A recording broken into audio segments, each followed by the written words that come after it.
is a criminal, Senate president is all of them. It was a very well-grounded criminal entity. And you are wondering, how are you going to solve this problem? You can never solve it.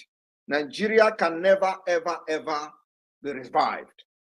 And our job as people that have been trained in a civilized world is to destroy Nigeria, to save our people. That's what we are doing. Anything that would destroy Nigeria today, bring me in. Because that is the only way to save my people. Nigeria have killed my people even before I was born. I have come to say that I will never leave and pass this nonsense, evil and demonic entity onto my children. I will pass onto them freedom. That's what I have put my life on the line, to make sure that after this fight, nobody else will fight anything freedom. What you are going to be fighting is to make sure that the legacy we are living today continues. If you have not supported this freedom, what exactly are you waiting for? They have called me agent of Nigeria. They have called me agent of APC. I am not bothered, because that is a name they will want to give you to demoralize you.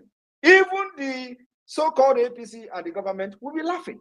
Look at these people. Oh, this guy that we are looking for a way to eliminate, they are saying is a Nigeria agent. They will be laughing at you because you are an idiot. And they are not worried about the fact that some of you are calling me Nigeria agent, because they know it is a system that is designed for you to be a fool, that you can't think, because you were never taught anything called critical reasoning. Bring one and bring two, join it together, make something out of it. From nothing. You can't do it because you were never taught about how to develop something from nothing. In Europe here, in the Western world, they teach children how to develop something, make something out of nothing. And that is the thing we are bringing back to the Biafra land. And I promise Biafrans, I will bring Finland to Biafra. Today, the government in exile and the de facto government, the structure we have built, is it not happening? We have been able to defeat Nigeria even with their billions and billions of dollars. We defeat them militarily. We defeat them in everything, academically, structure, government structure-wise, and everything. We have outsmarted Nigeria.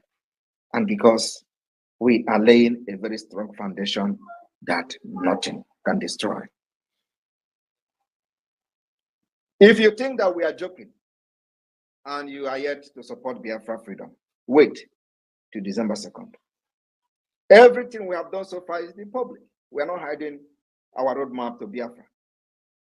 Like I said, we have gathered 49 million votes, counting, still counting, because this is the second stage, which will end in August. And then the third stage starts in September. 49 million already and still counting. Have you ever seen in Nigeria where election was conducted and you have 49 million votes? No. In the last election, we warned these Nigerians that what you need is not election. They call from ahead. I told them, you do not want election. The whole people contesting to become president of Nigeria are all criminal. The main three candidates, they are all criminals. Atiku is a criminal.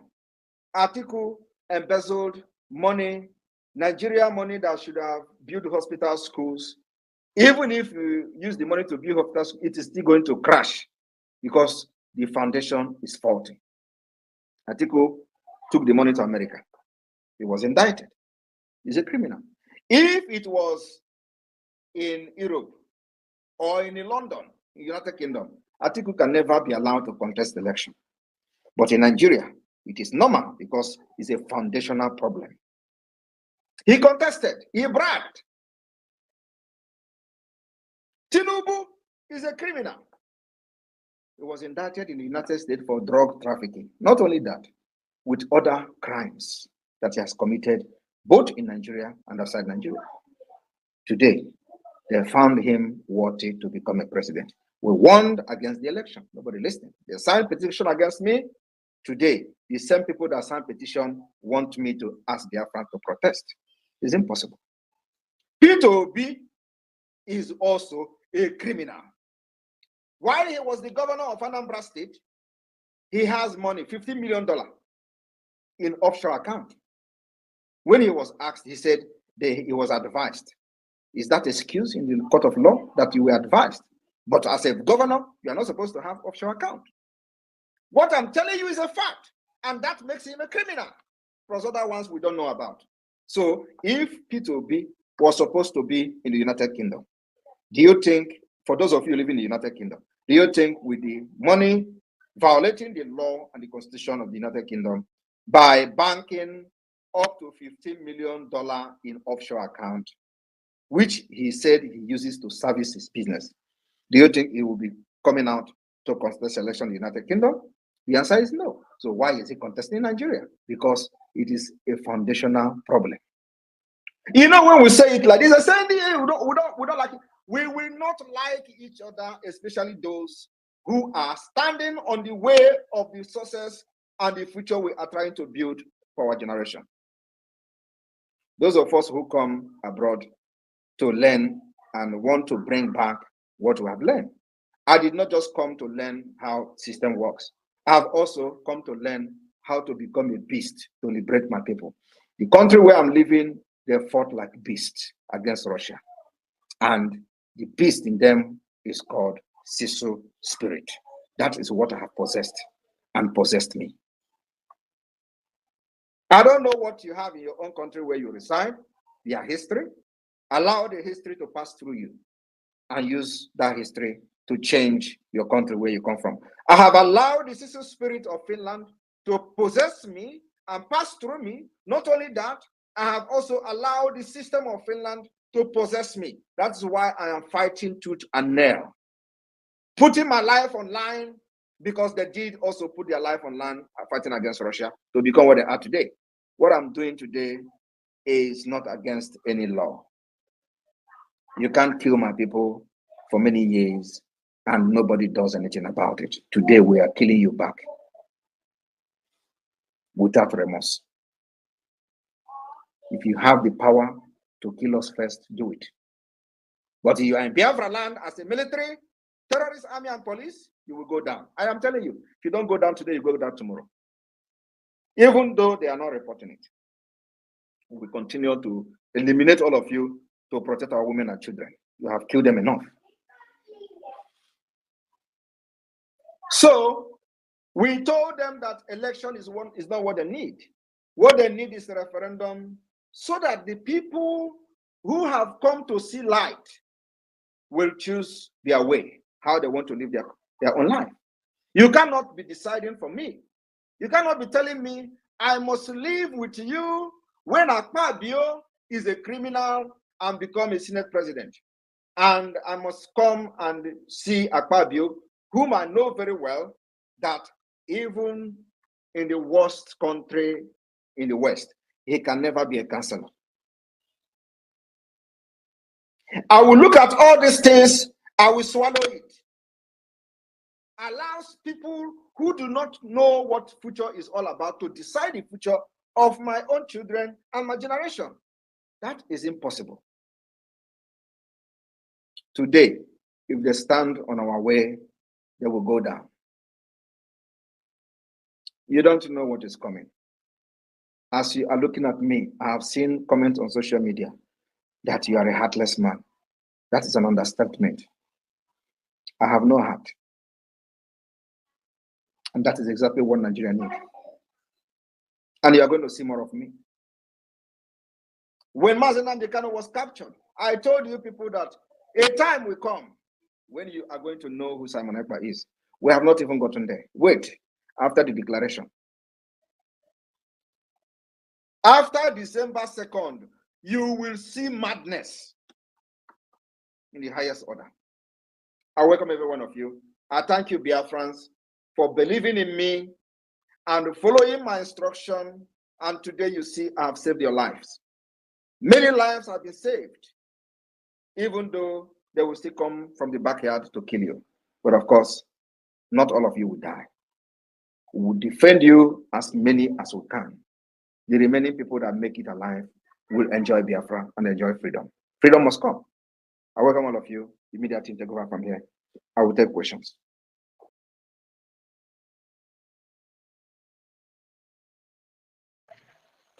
Thank Thank you, you. the Prime Minister of the Biafran people.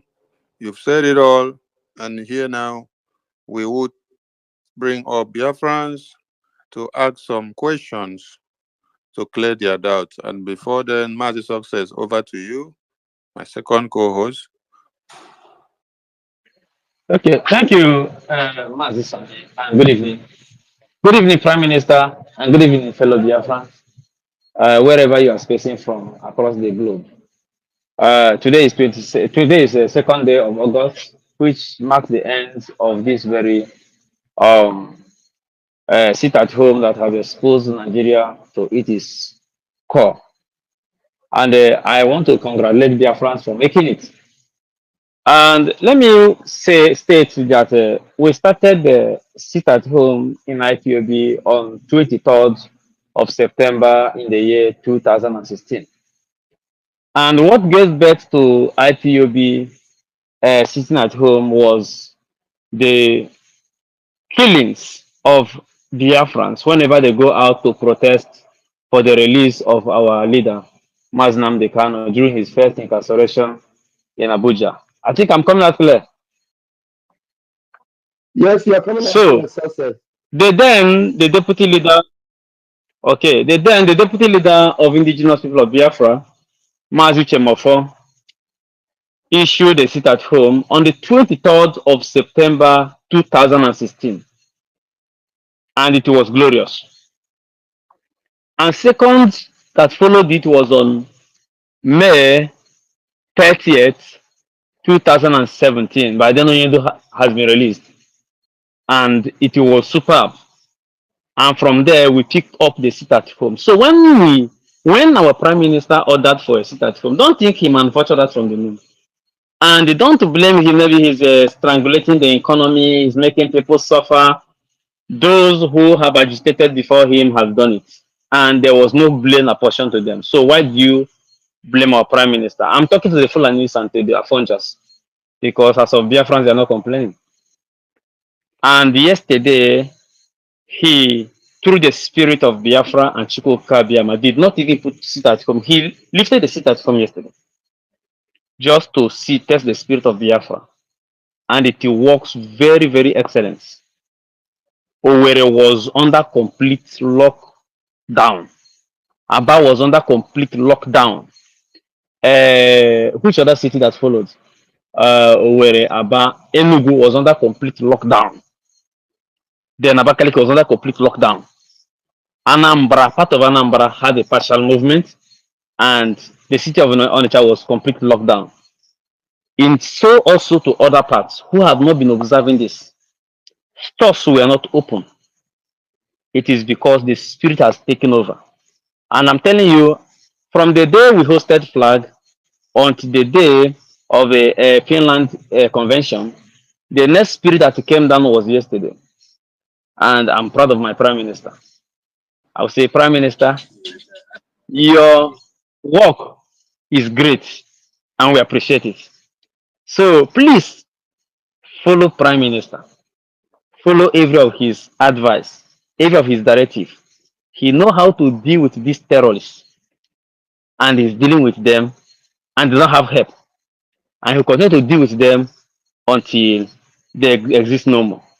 So today we have come to celebrate the end of the 4 days lockdown and to thank Biafrans for making it a success by rejecting Nigeria and all its entireties. Those who come under the pretense of protest for the betterment of Nigeria, you rejected them. That is one of the fantastic things that you have done. And I say, may God, who created Biafra, bless you all.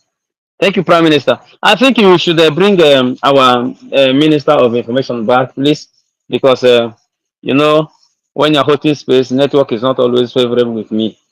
You can bring in the minister back and make him go. I'm here already, success. Thank you.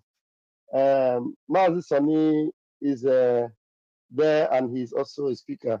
I think maybe his network is having challenge. And okay, Sani is back. If the Prime Minister, sir, you can also add. All right, wonderful people, welcome back to this wonderful channel where we bring you back-to-back updates and information as it is hot. In case you have not joined our social media handle, what are you waiting for? Kindly go ahead and subscribe, like, comment, share, and also remember to on your notification button so that whenever our news drop, you go be the first. So we'll collect them. Let's go down to the news proper as it is hot. It don't shell for the obodo as it is hot. Mazi Nnamdi Kanu's lawyer has related the protests and the consequences of the action of the protests to the bad deeds done against Mazi Nnamdi Kanu, the leader of the indigenous people of Biafra. According to him, that Mazi Nnamdi Kanu is a righteous man, a prophet for that matter, and a man who fights for his country. The only thing that he has done wrong is just to fight for his country and make sure that his people becomes better. But as it is, the government of Nigeria has seen him as the baddest man on the face of the earth, and they are trying all their possible best to make sure that they quench the fire. But the more they try to quench the fire, the more other fires are rising. Of course, you know that it is written that when a corn of a wheat is taken and sown into the ground, what happens is that it decays and bring up other fruit. And that is what is happening in the case of Mazi Nnamdi Kanu. When Kanu was incarcerated and dumped in the DSS custody, the people thought that maybe he is going to end up his life there.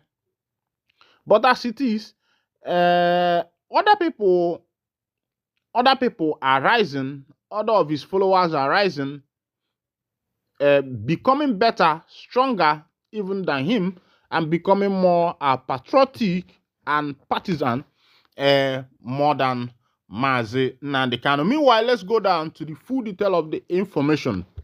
Ejimako made this statement on Sunday as the nationwide protest against hunger and hardship in Nigeria, tagged Embed government, entered their fourth day. Barrister Aloy Ejimako, special counsel for Nnamdi Kanu, the detained leader of the indigenous people of Biafra, has stated that the widespread protests and unrest against the Nigerian and Kenyan government are direct consequences of their collaboration in the extraordinary rendition and continued illegal detention of Kanu. Ejimako made this statement on Sunday as the nationwide protest against hunger and hardship in Nigeria, tagged Embed government, entered their fourth day. He implied that the government's action have sparked a nemesis leading to the ongoing unrest and call for change government. Kenyan youth and opposition parties are protesting against President William Ruto's economic policies, including a new tax increase law, and demanding his resignation. Ejimako, in his statement issued on Sunday titled "Karma is Not Merciful," highlighted the consequences of Kenya's involvement in Kanu's extraordinary rendition from Kenya to Nigeria in June 2021. Ejimako asserts that Kenya has not experienced peace since then, and similarly, the Nigerian government have faced unrest.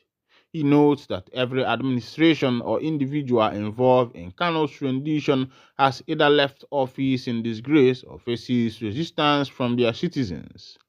Ejimako's statement suggests a correlation between the rendition and the current political turmoil in both countries.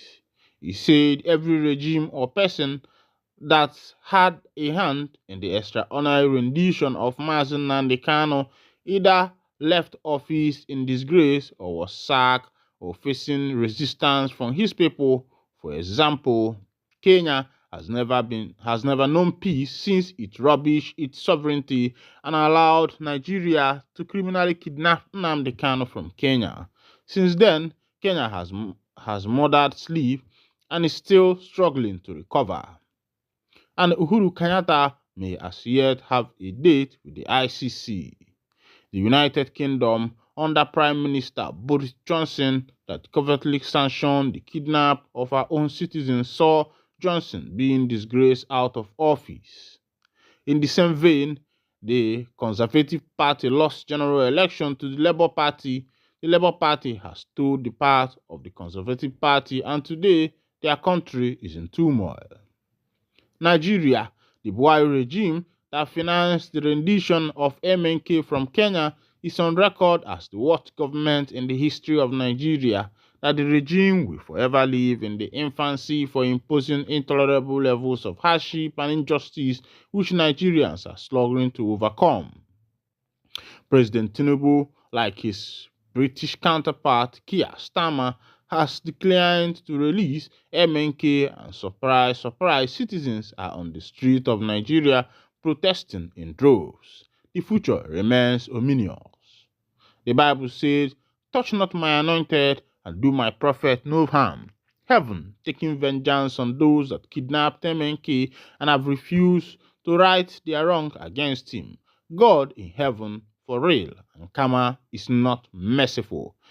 My people, I don't see as it happen. Namazi na the kind of lawyer, and I they try to pinpoint on this matters that the issue facing Nigeria today and the issue facing the nation at large, even the nation of Kenya, is as a result of the extraordinary rendition of Mazi Nnamdi Kanu from Kenya to Nigeria.